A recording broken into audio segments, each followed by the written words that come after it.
makakagawa ng dakilang mga gawa. Atin po itong pag-isipan, makakagawa ng dakilang mga gawa. Lubos po natin itong unawain sapagkat marami ang nagkakamali sa aplikasyon ng pangungusap na ito. Mula po ito sa sulat ni Apostol Juan sa chapter 14 at ang version po ng Biblia na ating gagamitin sa ating pag-aaral ay sa Tagalog po, ang bagong ang Biblia at ilang Revised Tagalog Popular Version. Yung English po ay New American Standard Bible.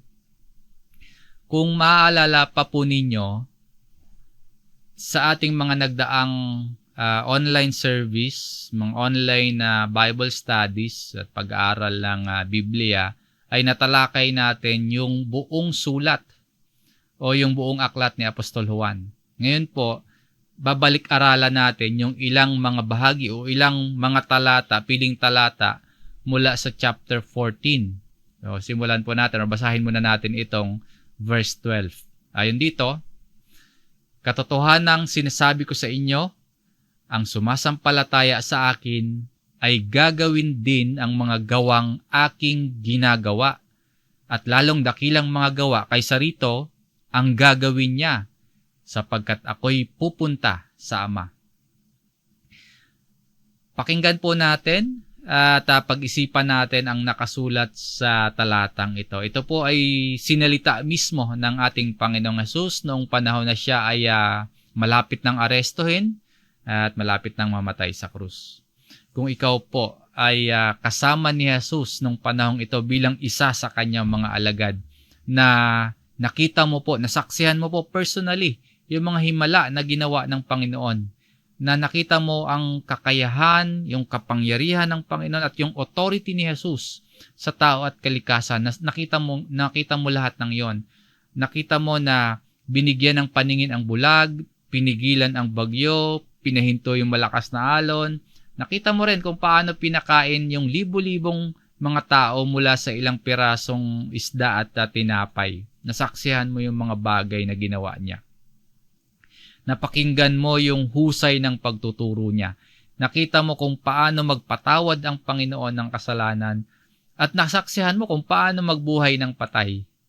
So kung naririto ka sa panahong ito at ikaw ay isa sa mga alagad niya, nakita mo ang lahat ng yon, nasaksihan mo ang lahat ng yon, tapos ito yung naririnig mo. Nagpapaalam siya. Sinasabi niya, aalis siya, may pupuntahan siyang lugar. At ito nga sa verse na ito, sinasabi ng Panginoon, lahat ng sumasampalataya sa Kanya ay gagawin din yung mga gawang Kanyang ginagawa. Kung kasama ka sa mga alagad ng panahong ito, marami kang nakitang ginawa ni Jesus. Tapos sinasabi niya nga po dito, He will do also. Gagawin mo yung mga ginawa at ginagawa ng Panginoon. Then habang iniisip, pinaprocess mo yon sa isip mo kung paano mo gagawin yung mga ginagawa ni Jesus. Sinabi pa niya, at lalong dakilang mga gawa kaysa rito ang gagawin niya. Na maring hindi mo pa nga agad naiintindihan yung sinasabi niya na gagawin mo yung kanyang mga ginagawa or kanyang mga ginawa. Sinundan niya agad ng greater works than this ang gagawin mo or you will do. At gagawin mo po iyon na yung mga ginawa ni Jesus, gagawin mo yon na hindi mo na siya kasama. Sinasabi niya rito, sapagkat ako'y pupunta sa Ama. So, aalis siya. Again, ilagay natin yung sarili sa pwesto ng mga alagad na kasama at kausap ng Panginoon nung panahong ito. Maaaring ganito yung naisip ng mga alagad. Paano gagawin yung mga kamanghamanghang bagay na ginawa ni Jesus? Nakita mo yung maraming kamanghamanghang bagay na ginawa ni Jesus. Narinig mo, nasaksihan mo, naranasan mo, nakita mo yon. Ngayon, paano mo gagawin yung mga kamanghamanghang bagay na ginawa ni Jesus? At paanong mangyayari na yung gagawin ay mas dakila pa sa mga ginawa ni Jesus? Paano mo mahihigitan yung mga nakita mo na yon na ginawa niya?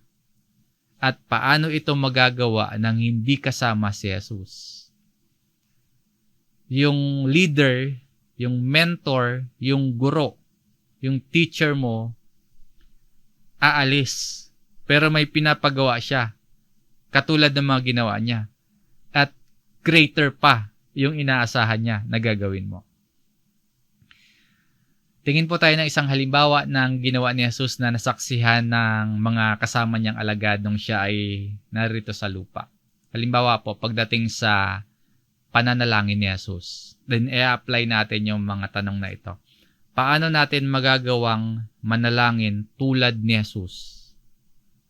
Isang panalangin at paghiling ni Jesus sa Ama, yung mababasa natin sa chapter 11, dito pa rin sa sulat ni Apostol Juan. Ito yung kwento ng pagbuhay ni Jesus kay Lazaro. Basahin po natin yung chapter 11 verse 41 at verse 42. Sabi po dito, kaya't inalis nila ang bato. Tumingin si Jesus sa itaas at sinabi, Ama, nagpapasalamat ako sa iyo na ako'y iyong pinakinggan. Alam kong ako'y lagi mong pinapakinggan. Ngunit ito'y sinabi ko alang-alang sa maraming taong nasa palibot upang sila'y sumampalataya na ako ay sinugo mo. Dito po, makikita natin na kapag nanalangin si Jesus, kapag nag-pray si Jesus sa Ama, nagtitiwala ang Panginoong Jesus na siya ay papakinggan, na siya ay pinakinggan at pinapakinggan ng Ama. So, sino sa mga alagad niya at sino sa atin yung makakapanalangin ng ganito sa Diyos tulad ng panalangin ni Jesus? Pinapakita po sa tagpong ito, merong katiyakan, merong assurance na diringgin siya at sasagutin siya ng Ama sa particular sa tagpong ito, sa prayer na ito. So, yung ating main verse na sinasabi ni Jesus na gagawin ninyo yung mga bagay na kanyang ginawa at higit pa ang magagawa mo, maaring or mukhang isang imposibleng gawain para sa atin. Dito pa nga lang, prayer pa lang yung tinitingnan natin. At yung prayer na yun, isang madalas na gawain ng Panginoong Jesus. So sino sa atin at sino sa mga alagad niya yung makakapanalangin ng ganito sa Diyos? Na merong katiyakan na diringgin, dinirinig at sasagutin ng Ama.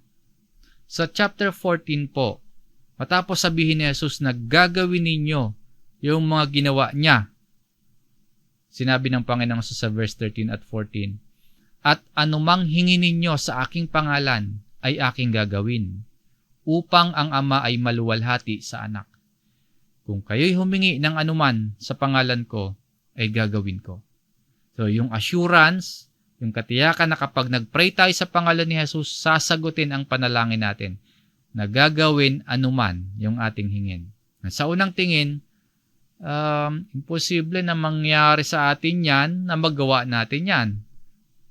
Pero kung titingnan mabuti, mula sa verse 12, yung binasa natin kaninang verse 12, hanggang dito sa verse 13 at 14, wala namang iniutos dyan si Jesus eh. Diba sabi po sa verse 12, katotohanan sinasabi ko sa inyo, ang sumasampalataya sa akin ay gagawin din yung mga gawang aking ginawa. At lalong dakilang mga gawa kaysa rito, ang gagawin niya sapagkat ako'y pupunta sa Ama. Yun ang nakalagay sa verse 12. Dito sa verse 13 at 14, at anumang hingi ninyo sa aking pangalan ay aking gagawin, upang ang Ama ay maluwalhati sa Anak. Kung kayo'y humingi ng anuman sa pangalan ko, ay gagawin ko. So wala tayong makikitang utos sa mga talatang yan, na utos ni Jesus sa lahat ng kanyang mga alagad. Sa rules of interpretation po, sa pagbabasa natin ng mga talata sa Biblia, para hindi tayo magkamali sa pag-unawa, katulad dito sa mga talatang ito. Basahin nating mabuti, pag-isipan nating mabuti, suriin nating mabuti yung mga pangungusap kung ito ba ay patanong o interrogative, kung ito ba ay pautos o imperative, at iba pang uri ng mga pangungusap. Sa unang tingin, parang may gusto kasing ipagawa dito si Jesus sa mga alagad niya. Pero wala talaga tayo makikitang utos dito. Ang makikita natin dito ay guarantee o garantiya. Garantiya na kapag dumating yung tamang oras, ito talaga yung mangyayari. Na magagawa ng mga alagad yung mga dakilang gawa. Ngayon, applicable po ba sa atin yung do greater works at yung pagtanggap ng sagot sa ating panalangin? Applicable po ba yon? Yes po, applicable sa atin kung, ibig sabihin, applicable sa atin yung magawa natin yung mga dakilang gawa at matanggap natin yung sagot sa ating mga panalangin kung, ibig sabihin, may kondisyon. Ano yung kondisyon? Balikan ulit natin yung verse 12. Katotohanang sinasabi ko sa inyo, sabi ng Panginoong Hesus, truly, truly I say to you, ang sumasampalataya sa akin, o he who believes in Jesus. So ayon po dito, kung sumasampalataya ka kay Jesus, magagawa mo yung mga ginawa ng Panginoon. At higit na dakilang gawa yung gagawin mo. Minsan po, kapag nakikinig ako sa ibang preachers bilang bahagi ng aking pagsusuri at pag-aaral, napansin ko po, isa itong talatang ito na madalas misinterpreted sa pangangaral po ng ibang preachers. Applicable po ito sa lahat ng totoong sumasampalataya kay Jesus. Pero hindi ito applicable sa lahat ng sitwasyon at pagkakataon. Dalawang punto po yung tinutukoy natin mula dito sa verse 12 tsaka doon sa binasa natin verse 13 at 14. Dalawang punto. Applicable sa atin pero hindi sa lahat ng pagkakataon. Yung do greater works at yung answered prayer. Katulad nga po ng nilinaw natin kanina, wala namang utos sa atin sa mga talatang ito. Pero ito ay garantiya sa lahat ng sumasampalataya kay Jesus na magagawa natin yung mga dakilang bagay at matatanggap natin yung katugunan sa ating panalangin hanggat ginagawa natin ay ang gawa ni Jesus at ang ginagawa natin ay ang kalooban ng Diyos Ama. So hindi pwede nating ipagpalagay na dahil sinabi dito na magagawa natin ang lalong dakilang mga gawa na dahil sumasampalataya tayo kay Jesus ay magtatagumpay na tayo sa lahat ng ating mga gawa. Na magsasabi at maniniwala tayo na sa pangalan ni Jesus, we claim success. In Jesus' name, we claim healing. Na in Jesus' name, more income, mapromote ako sa trabaho, dadami ang business ko, at lahat ng panalangin ko ay sasagutin ng Diyos in Jesus' name. Hindi po ganoon. Yung garantiya sa atin dito, magagawa natin yung mga dakilang gawa na gawa ay hindi garantiya para mangyari yung gusto nating mangyari. Kundi ang garantiya po dito ay para mangyari yung gusto ng Diyos na mangyari. Halimbawa po, gusto ng Diyos na sagutin yung mga panalangin natin para magkaroon tayo ng lubos na kagalakan. Mangyayari yun, tulad ng nakasaad dito sa John chapter 16 sa verse 23 at 24. Sa araw na iyon ay hindi kayo magtatanong sa akin ng anuman.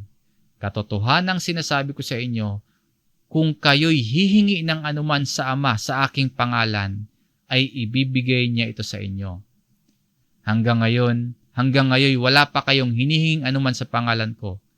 Kayo'y humingi at kayo'y tatanggap upang malubos ang inyong kagalakan. So nais ng Diyos na sagutin yung mga panalangin natin. Humingi tayo at tayo ay tatanggap upang malubos ang ating kagalakan. Yan yung nais ng Diyos ayon sa talatang ito. Pero ang laging pangunahin ay hindi lang ang malubos yung kagalakan natin. Kapag humingi tayo, tatanggap tayo para malubos yung ating kagalakan. Hindi po yun yung laging pangunahin. Ang pangunahin po ay ang gawa ni Jesus at ang kalooban ng Diyos. Dito po, ang kalooban ng Diyos ay malubos ang kagalakan. Kaya, makakatanggap tayo sa tuwing hihingi tayo kung yun ang kalooban ng Diyos.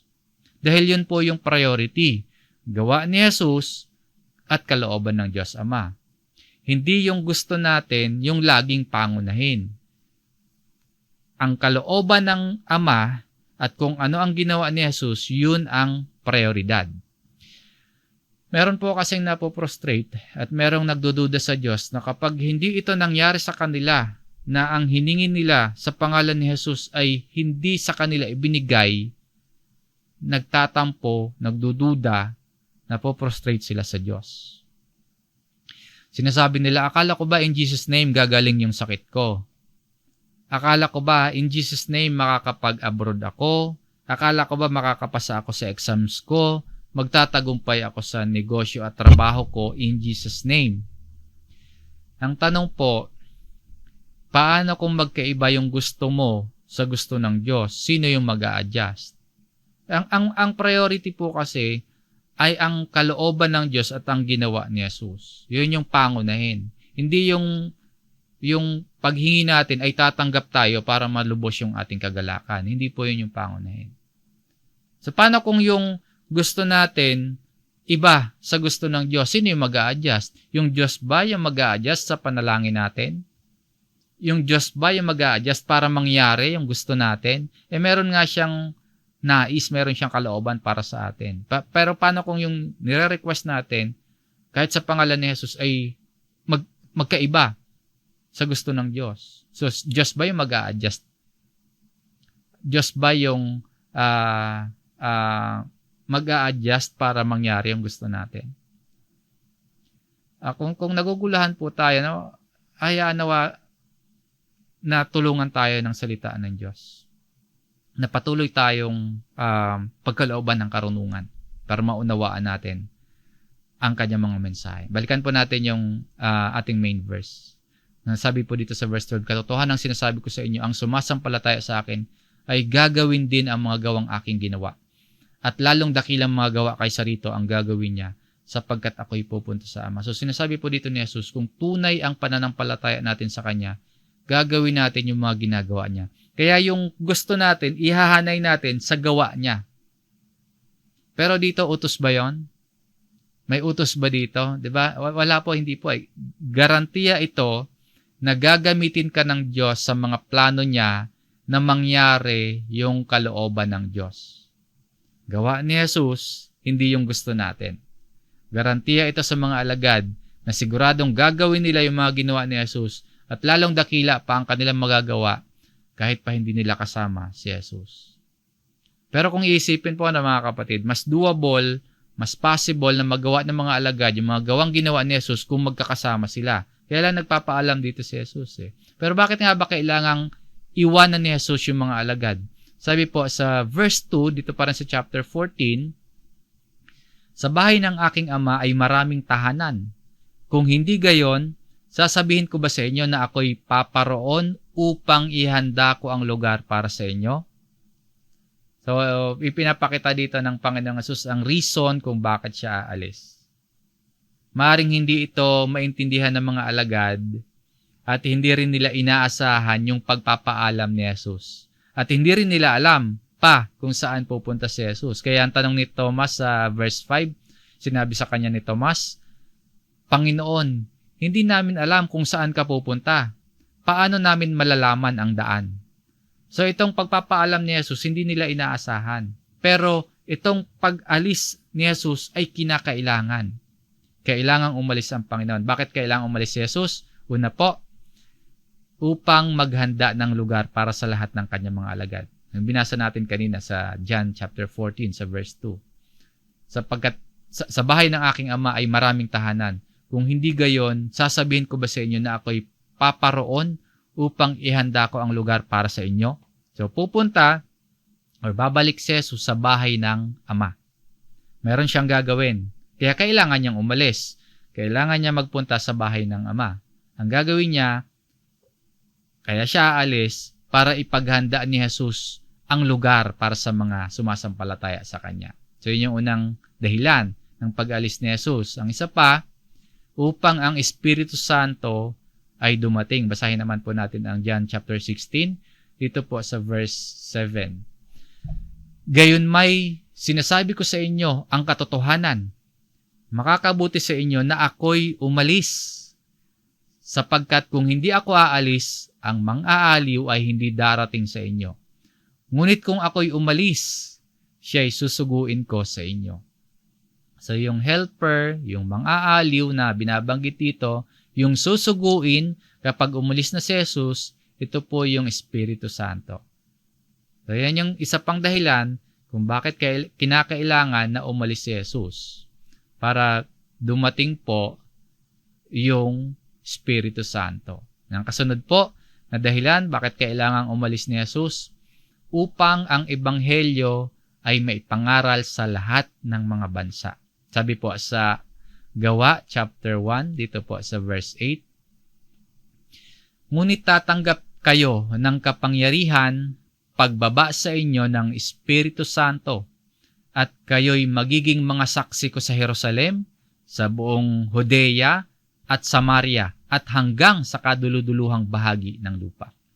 Kailan po natin matatanggap ang Espiritu Santo? Kailan bababa ang Espiritu Santo?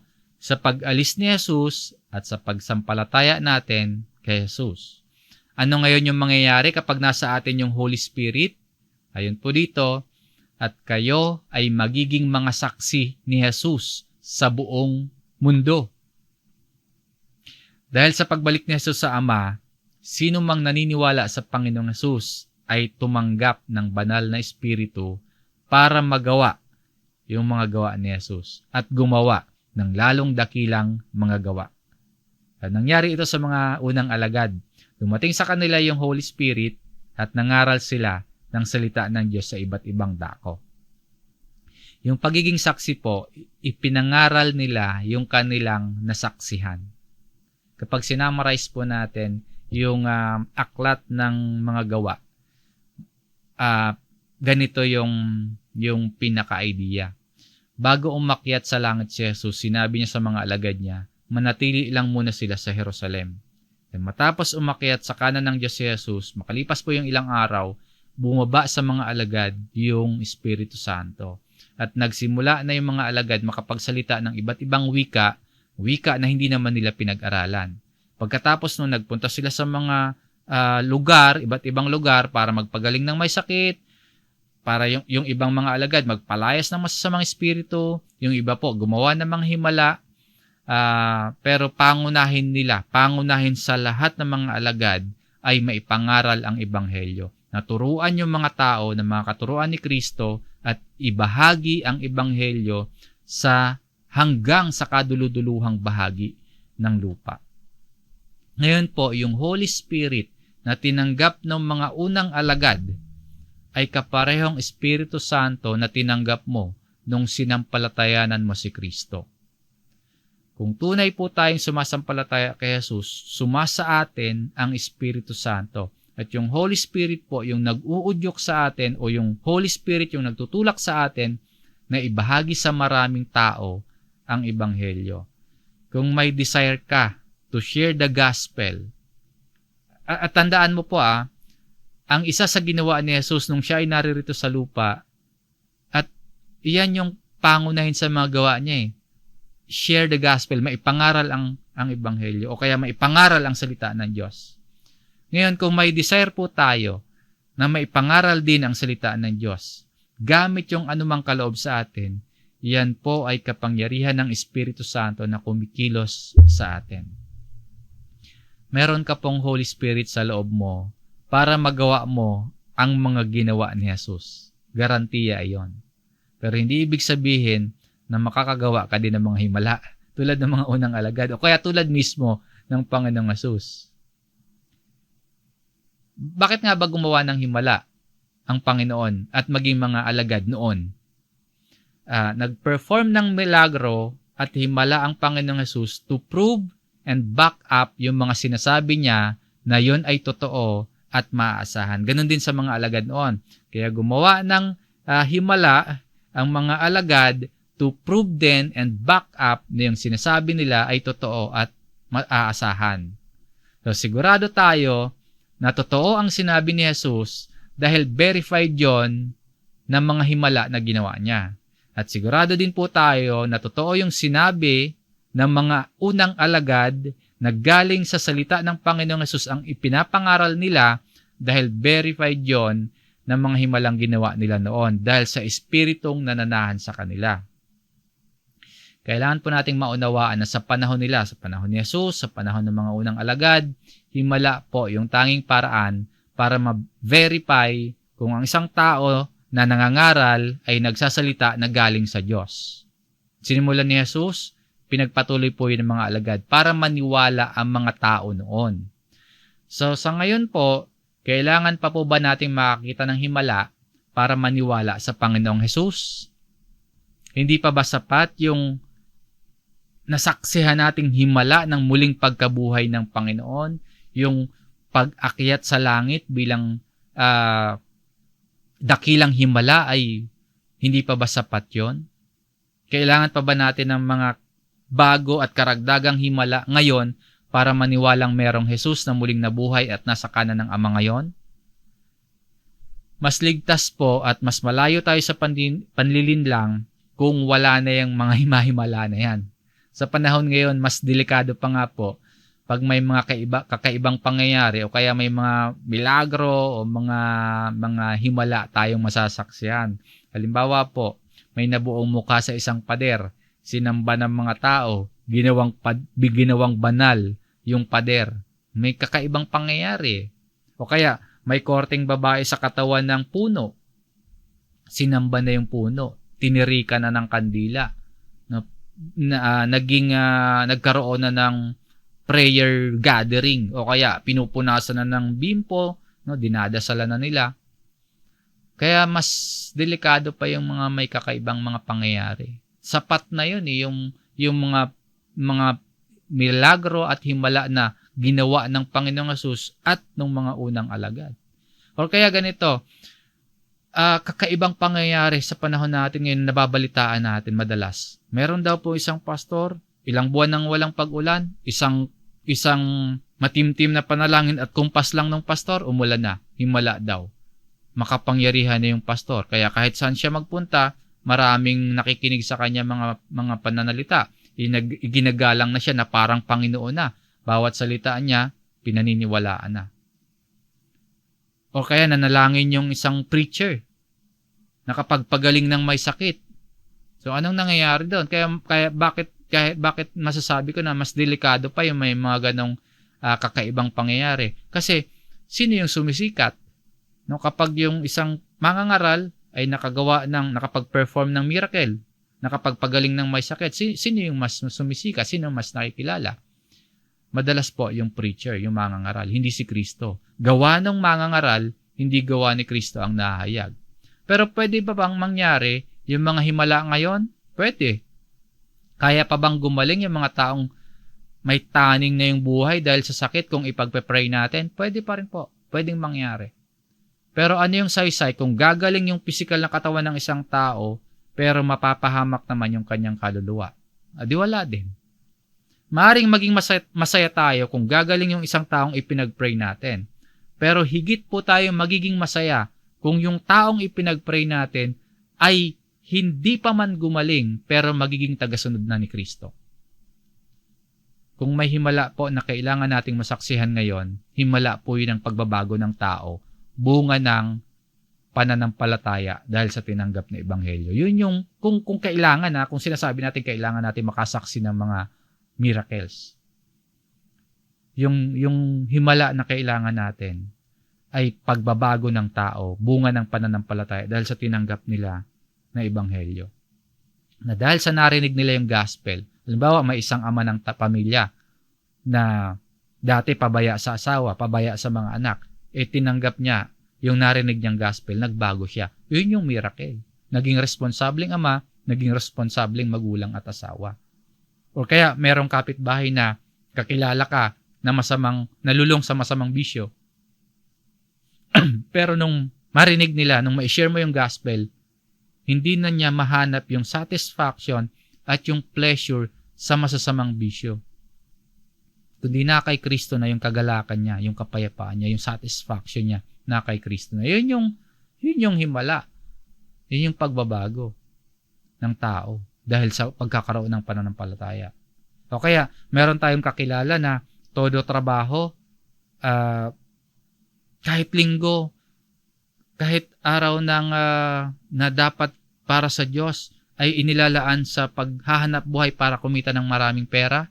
O kaya, todo exercise sa physical na katawan para mapalusog yon.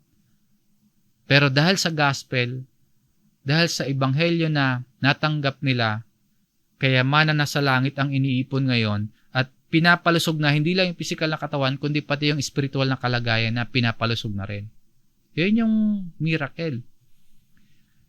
Kung kailangan po ng mundo, ng himala para gumaling sa sakit ng kasalanan, walang ibang solusyon po dyan, kundi ang patuloy nating pagbabahagi ng ebanghelyo ni Kristo patungo sa maraming tao. So, lahat po ng mga believers, lahat po ng sumasampalataya kay Jesus, maging handa. Be equipped Maging handa upang gawin yung mga gawa ni Jesus. Maging handa para gumawa ng mas malalaking bagay, greater works, para kay Jesus. Gagamitin ka po ng Diyos ayon sa plano ng Diyos sa iyo. Ayon sa plano at kalooban ng Diyos.